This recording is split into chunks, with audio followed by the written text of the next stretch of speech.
Johnny, a friend told me that fear means false evidence appearing real.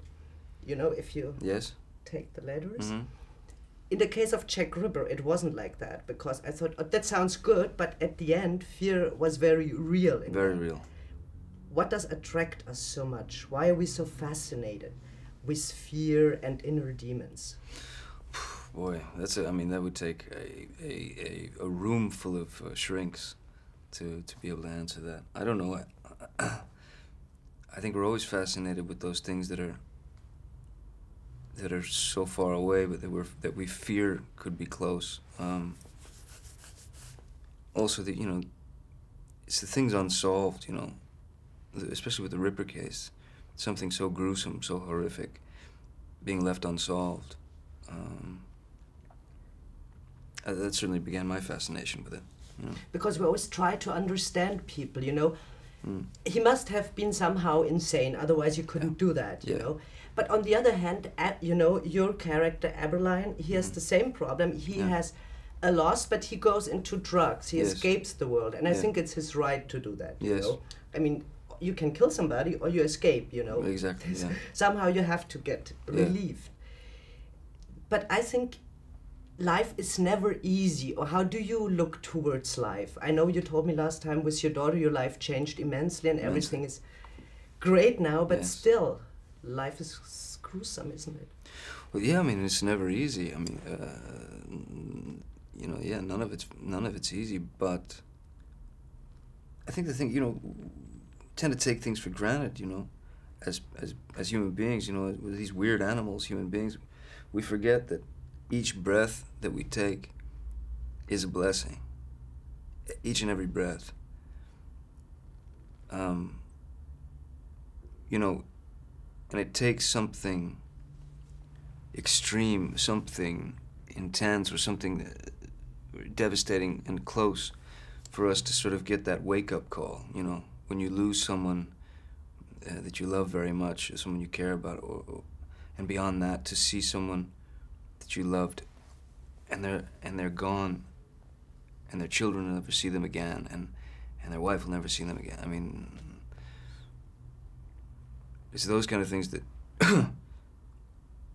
are harsh lessons in life to learn, you know. I mean, talking about lost, you have Ted Demi here. I'm talking about I heard that. I was shocked because I met him in Munich. We had a talk for half an hour. Yeah, my brother Ted. Yeah.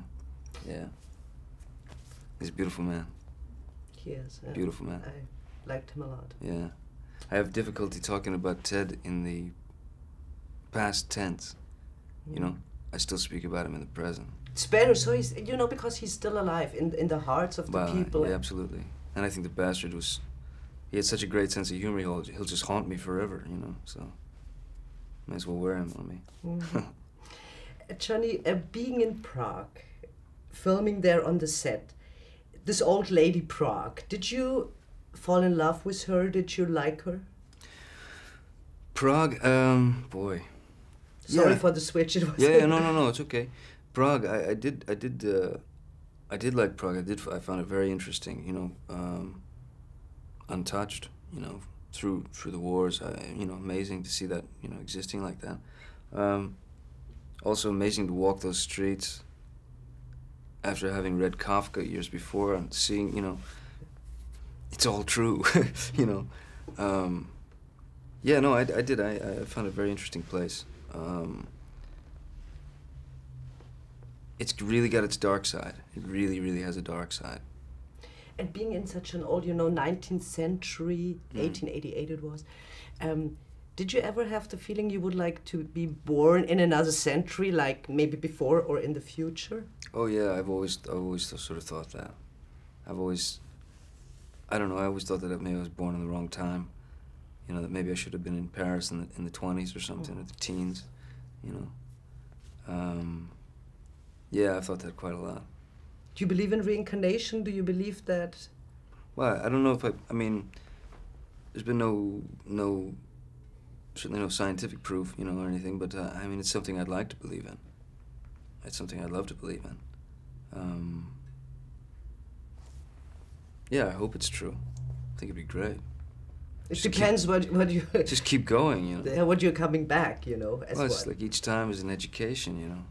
Each time you're reborn, it's an education, you know, another education. Mm-hmm. In the movie, the prostitutes, they lived in hell for sure, and they still do today. I mean, in a lot of countries. In Germany, they have a law now that everything is legal, and they even have insurances. But I think that's which I think is really time to protect them. Yes. What is your opinion about prostitutes and how society treats them? Well, it is the oldest profession in the world, right?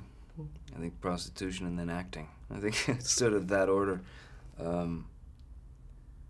No, I think, listen, it's a profession that's obviously not going to go away.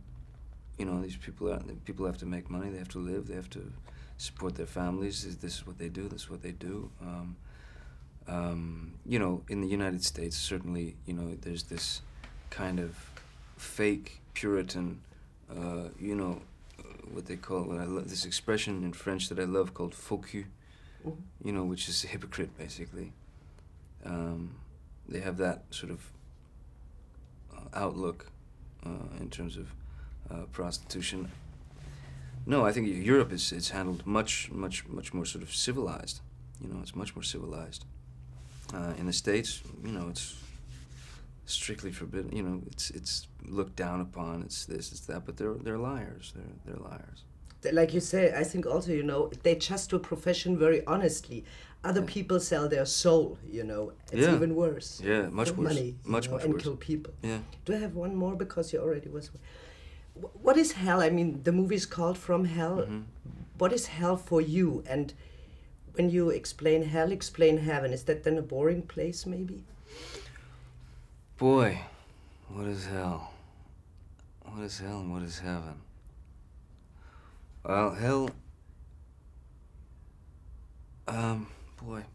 Hell was certainly the, you know, waking up and on September 11th and seeing that atrocity, you know, sort of unfold before the eyes of the world. That was about as close, I think, to hell as any of us will get for a while. That was, I mean, devastating is too tiny a word. And heaven is,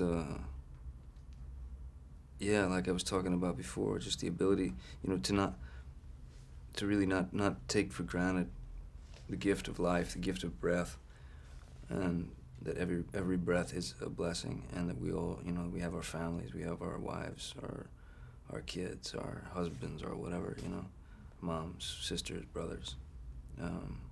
That's heaven, I think.